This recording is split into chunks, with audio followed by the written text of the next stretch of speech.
Olá, meus irmãos, graça e paz. Eu sou o vosso irmão em Cristo, Gregório Louveira, de Campo Grande, Mato Grosso do Sul. Hoje, amados, estamos encerrando a campanha de guerra espiritual. Hoje eu quero usar um texto que está no livro de 1 Reis, capítulo 18.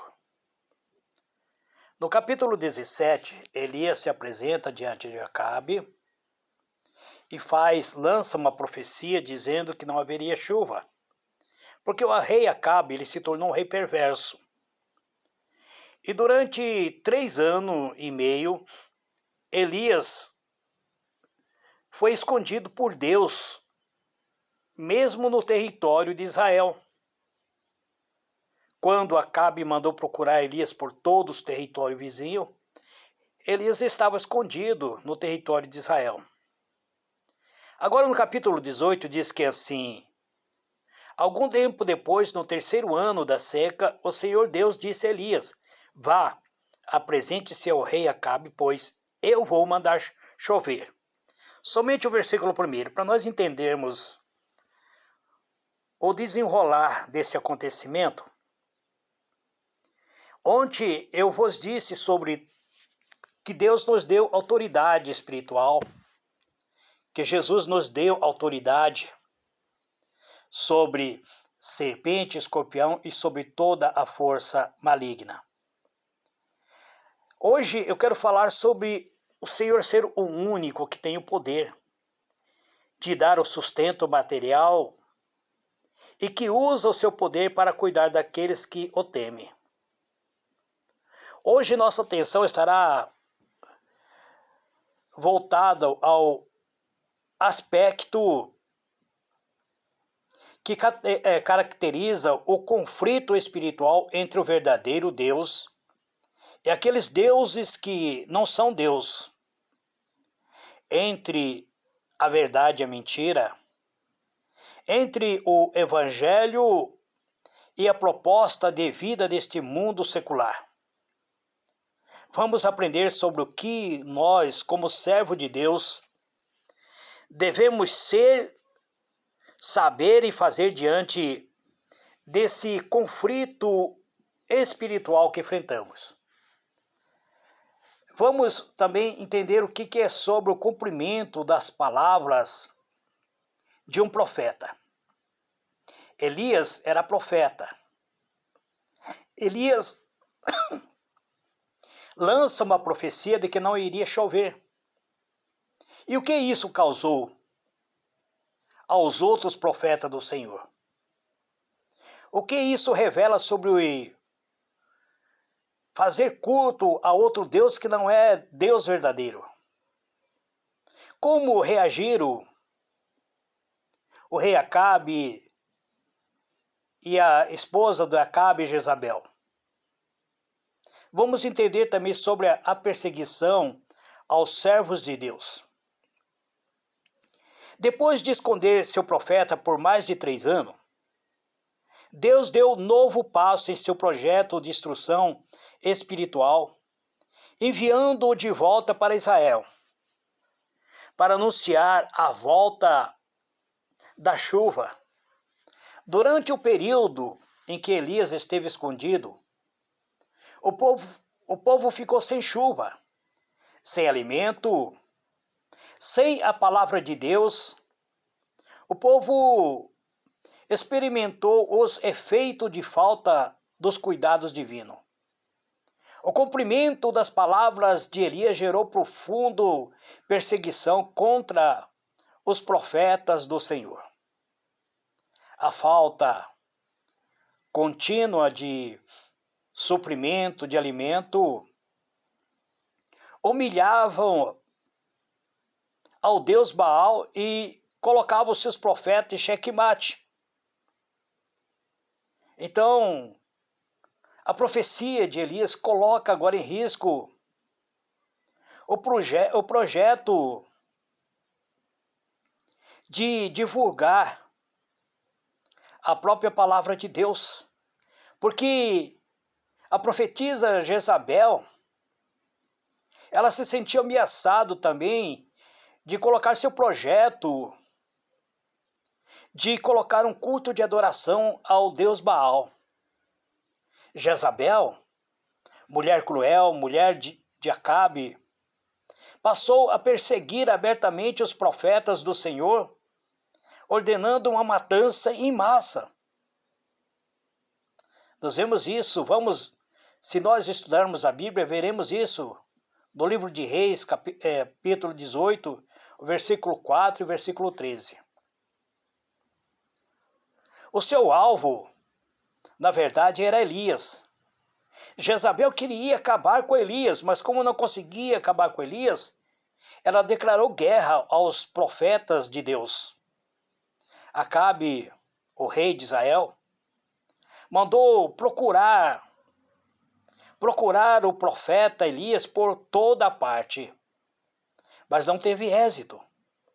Não podia imaginar que o Deus verdadeiro esconderam na própria terra de Jezabel. Nem que seu mordomo, o do seu mais fiel mordomo, estava a serviço de Deus como instrumento de Deus para a proteção e o sustento dos profetas.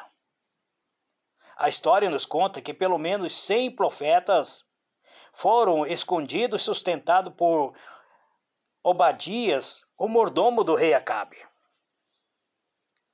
Jezabel tinha declarado uma terrível perseguição.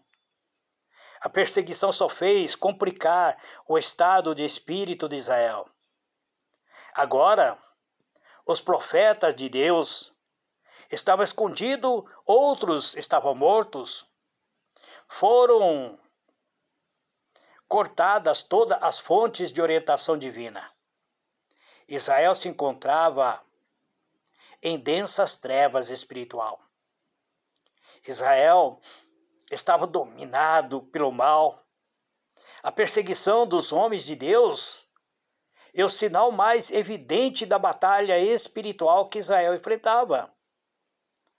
O Senhor Jesus advertiu seus discípulos quanto a essa realidade ao dizer: não é o servo maior do que o seu senhor.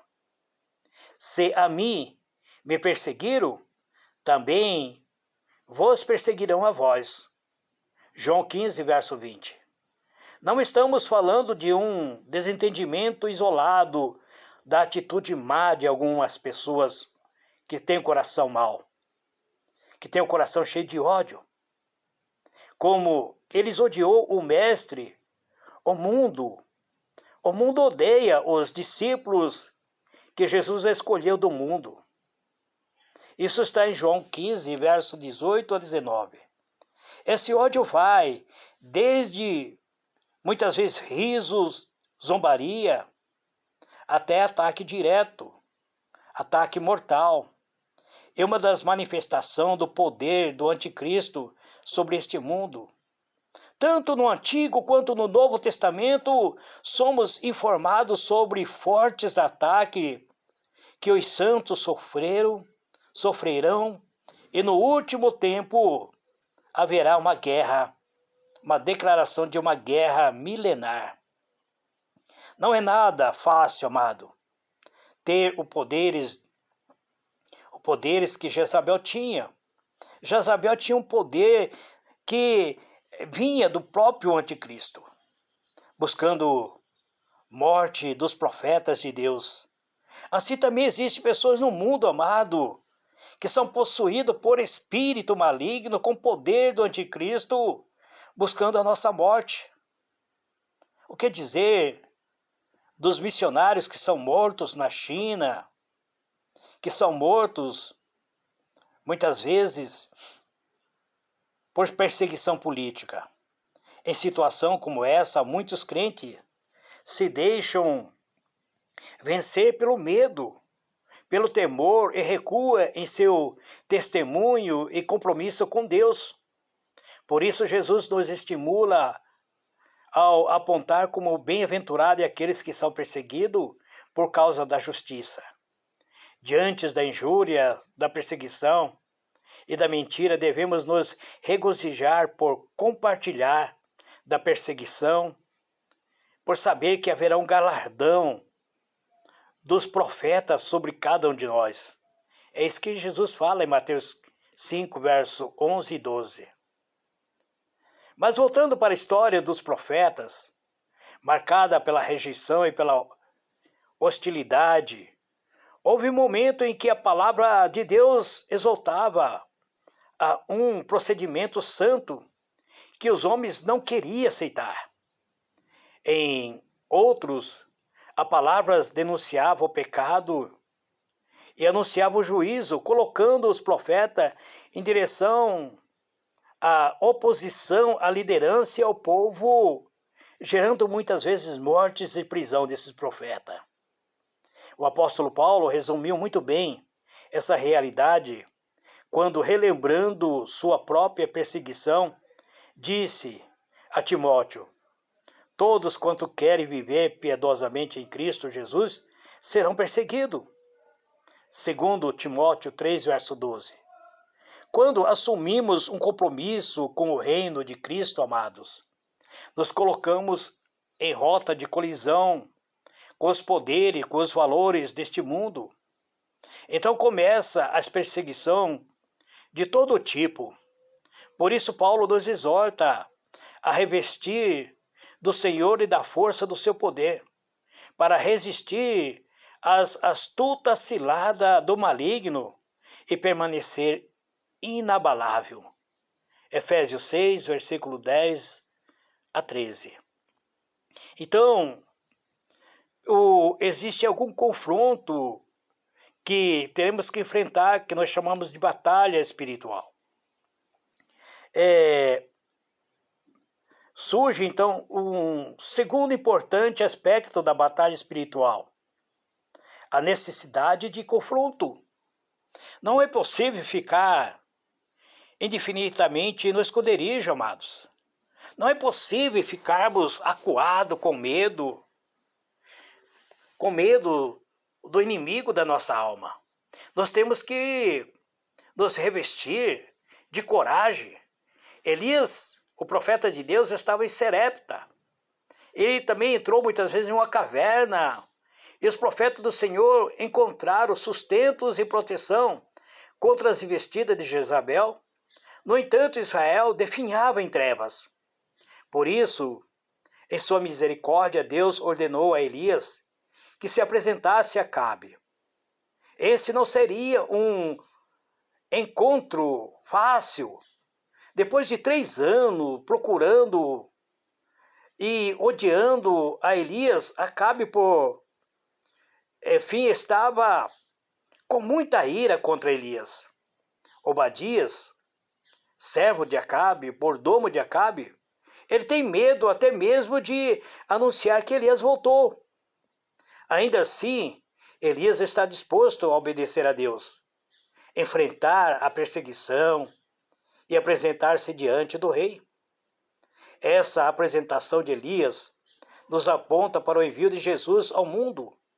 Ele foi enviado para manifestar a glória do Pai e a luz que, vindo ao mundo, ilumina todos os homens. Ao enviar seu Filho, Deus demonstra todo o seu amor e cuidado com a humanidade. No entanto, em vez de receber a Jesus com júbilo, Israel e o mundo, de forma geral, rejeitaram e se recusaram a aceitar o Filho de Deus. Tornaram-se rebelde contra o amor de Deus. Israel não aceitou a sua palavra e uniu-se para crucificá-lo, para matar ao Filho de Deus. Atos do Apóstolo, capítulo 4, verso 24. De forma semelhante, amados, Jesus nos enviou para ser sal da terra e luz do mundo. Mais do que ninguém, Ele sabe dos perigos que nos ameaçam. Nós enfrentamos perigos ocultos, invisíveis. Ele mesmo disse que nos envia como ovelhas para o meio de lobos, recomendando prudência, simplicidade diante dos tribunais. Ele diz que enfrentaremos açoites, seremos humilhados. No entanto, Ele não nos deixa desprotegidos em sua oração. Jesus não pediu que fôssemos retirados do mundo, mas que o Pai nos guardasse do mal dentro deste mundo. Isso está na oração sacerdotal de Jesus em João 17. Por isso, não podemos recuar diante do desprezo ou da maldade dos homens. Nós somos embaixadores de Deus, chamado para representarmos a Deus. Nós temos que chamar os homens ao arrependimento. Não podemos nos calar. É preciso levar luz da palavra de Deus ao mundo. Este mundo que está corrompido, de modo a resgatar as pessoas que estão em trevas, de todos aqueles que tiveram seus corações dispostos a ouvir a mensagem da cruz, serão resgatados pela mensagem da cruz. O confronto com o mundo é necessário, amado, para a salvação do ser humano. No entanto, o maior conforto se dá no coração dos homens, em nosso próprio coração. Precisamos lembrar que não é possível servir a Deus e a riqueza, que é preciso servir inteiramente ao Senhor. Por isso, Elias reuniu o povo e deixou claro a decisão que precisava tomar. Elias disse: se o Senhor é Deus, seguiu. Se Baal, então segue a Baal. Tristemente, após essas palavras, se manteve todo mundo calado, ninguém sabia que decisão tomar. Amados, tantos séculos de cuidado divino, 3 anos e meio de seca, o povo ainda não estava pronto para abandonar a confiança em um Deus estranho chamado Baal. Ninguém respondeu ao desafio de Elias, porque não sabia como responder. O próprio Obadias estava dividido. Queria servir ao Senhor, preservando, sustentando os profetas, mas continuava servindo Acabe, o rei, inimigo de Deus. Ele estava a serviço de Deus desde que isso colocasse em risco sua vida e a sua posição ao reino. O Evangelho nos chama a atenção, amado, para o desafio de negar-se a si mesmo para seguir a Jesus. Muitas vezes temos que tomar decisão. Quando a Bíblia nos ensina sobre os deuses deste mundo, exige que venhamos abandonar a confiança e a esperança que temos em nós mesmos, devido a nossas condições caídas. Depositamos muitas vezes confiança na riqueza, no trabalho, no poder, nos prazeres, na beleza. Mas temos que renunciar a tudo isso para servir a Jesus. Mas vemos que Elias foi vitorioso, amado. Elias demonstrou certeza da sua vitória de 3 modos. Ele desafia os profetas. Ele tinha uma convicção que só Deus poderia operar um milagre. Então ele desafia os profetas e Deus concede a vitória. Essa certeza é demonstrada na convicção que só Deus nos usa e que fazemos da oração e na perseverança, confiança na promessa do Senhor. Então, qual foi a solução que Elias apresenta? A solução que Elias propõe para o conflito parece bem simples. Há de ser que o Deus que responder por fogo é seu verdadeiro Deus. 1 Reis 18, verso 24. Todos aceitaram o desafio, mas somente Elias pode ter a certeza do que vai acontecer. Esse é toda a questão que, se Baal ou qualquer outro Deus desse século puder atender ao chamado dos homens, a confiança nele deve ser considerada uma opção. Mas estamos diante de uma realidade bem diferente. Só existe um Deus, amado. de quem todos os homens dependem.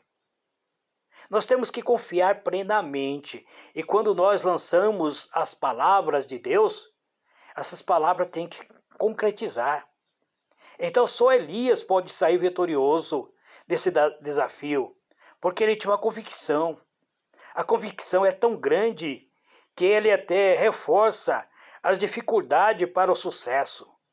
Muitos adversários, pouco tempo, muita água, tudo é colocado junto para mostrar que nada poderia impedir Deus de manifestar o seu poder. Então, Elias ainda dá prioridade ao inimigo. Na batalha espiritual, o crente é chamado a exercer sua convicção de que Deus, é o único. Ele é soberano em toda a terra, que seu domínio se estende de toda a geração, de toda lugares a toda geração. Certa vez Jesus descreveu a multidão como um rebanho exausto e aflito, como uma ovelha que não tinha pastor. Todos os poderes, recursos, diversões e prazeres deste mundo servem apenas para distrair o ser humano, de modo que por algum tempo não percebe sua miséria, não percebe sua solidão.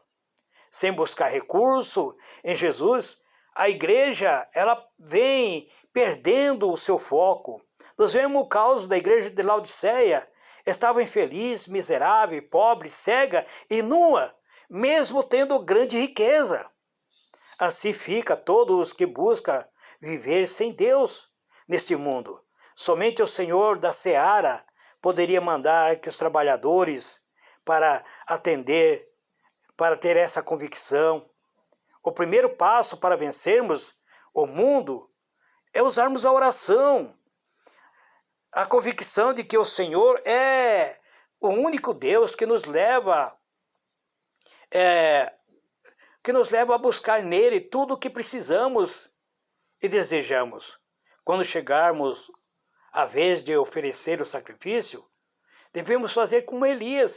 Elias ergueu sua voz em oração e pediu a Deus que Deus o respondesse, confirmando a sua aliança com Israel desde os tempos dos patriarcas, que sua exclusividade como Deus de Israel, que a fidelidade de Elias como profeta, aquela oração não era uma lista de desejo, mas um meio de glorificar o Senhor diante do povo. A oração de Elias também não foi uma oração longa, foi uma oração simples, com convicção. Amados, a nossa oração tem que chegar à presença de Deus. Bastou Elias abrir a boca. A resposta da oração de Elias parece, por fim, coloca toda aquela questão diante do ser humano, como mostrando que o Deus é verdadeiro. No entanto, quando voltarmos ao único capítulo, percebemos que o propósito de Deus para aquele encontro era outro. Vai apresentar Acabe, porque darei a chuva sobre a terra. Deus não mandou Elias ficar desafiando, mas Deus cumpriu o cumprimento de as palavras de Elias por ser Elias seu servo. É nesse ponto que muitas pessoas se perdem quando pensam na batalha espiritual. E imagina que a vitória está na resposta de Deus às nossas orações. Tudo o que quer é ter sua necessidade e desejo atendido. Mas esquece de cumprir o desejo de Deus. O processo se conclui apenas quando o propósito do Senhor é declarado. Quando aquilo que Deus ordenou que venhamos fazer, amado. Então, quando Elias faz o desafio, e depois Deus manda fogo dos céus. Deus disse que ia fazer chover, Elias pediu fogo dos céus. Aí depois Deus disse para ele, olha, vai, ora, eu vou mandar chuva. Elias ora, e ele vê uma nuvem como um punho de uma mão de um homem, e ele Ele diz para seu servo, vai lá, avisa Acabe para voltar rápido, porque uma grande chuva está chegando aí. E o próprio Elias sai correndo diante da carruagem de Acabe. E Deus ordena a chuva, amados. Então é dessa maneira. Quando Deus manda a gente fazer algo, temos que fazer. Quando surgiu uma pequena nuvem no horizonte, Elias mandou avisar Acabe que o Senhor renovava a sua misericórdia sobre Israel, que estava mandando chuva. Por isso a Escritura registra que a vitória que vence o mundo é a nossa fé. A provação da nossa fé produz perseverança. A perseverança produz experiência. E estas produzem esperança, e a esperança, ela traz a glória de Deus.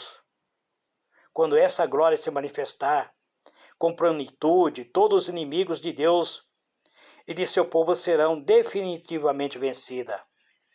Então, meu irmão, minha irmã, eu quero encerrar esta campanha orando a Deus, pedindo a graça de Deus, na verdade, agradecendo a Deus por tudo que Ele proporcionou em nossa vida. Grande e soberano Deus, eu te agradeço, Senhor, pelo encerramento desta campanha de guerra espiritual. Hoje, de uma maneira simples, eu procurei explicar a batalha espiritual que Elias enfrentou diante do rei Acabe. Essas batalhas têm se travado de séculos e séculos. Muitos cristãos estão, muitas vezes, dormindo na fé, sem esperança em seu coração. Muitos já desistiram da fé. Outros se entregaram, foram vencidos por medo de pregar a verdade. Mas estamos aqui, Senhor, crendo que o Senhor nos ordenou a pisarmos serpente, escorpião e toda a força do mal. Nós cremos, Senhor, que o Senhor nos revestiu de autoridade espiritual. Por isso, nós te glorificamos. Eu oro, Pai, encerrando esta campanha de 7 dias que nós fizemos, campanha de guerra espiritual, declarando a nossa vitória, declarando que em Cristo somos mais do que vencedores, que em Cristo podemos todas as coisas, porque é Ele que nos fortalece, declarando que se o inimigo se levantar contra nós por um caminho, ele se levantará, mas por 7 caminhos ele fugirá de nós. Se ele se continuar se mantendo em nosso caminho, nós faremos igual fez Davi, iremos perseguir os nossos inimigos e o derrubar por terra, pisar sobre seu pescoço, esmagá-lo e deitá-lo como a poeira sobre o vento. É isso que Davi diz. E estamos abrigados no teu esconderijo santo. Estamos protegidos por ti, Pai. O anjo do Senhor acampa em volta de cada um de nós e nos dá a segurança de sermos mais do que vencedores. Tudo nós podemos, porque é o Senhor que nos fortalece. A sua palavra é real, é verdadeira. Nós somos servos do Senhor. O Senhor nos chamou para uma grande obra. Efetua, Senhor, esta obra em nossa vida. Não nos abandone. Guarda-nos, proteja-nos. Seja o nosso baluarte. Seja aquele que nos cerca, Senhor. Guarda-nos através do sangue do Senhor Jesus. Eu encerro esta campanha, Pai, dizendo gratidão. Agradeço, Senhor, por tudo, por tua bondade e misericórdia. Em o nome do Senhor Jesus eu digo amém e amém. Graças a Deus, amados, eu encerrei esta campanha hoje. Não fiz uma longa oração, como algumas pessoas esperavam, porque durante 7 dias eu estive orando, repreendendo as forças do mal. Hoje eu somente agradeço a Deus. Gratidão por tudo, meu Pai, em o nome do Senhor Jesus. Amém e amém.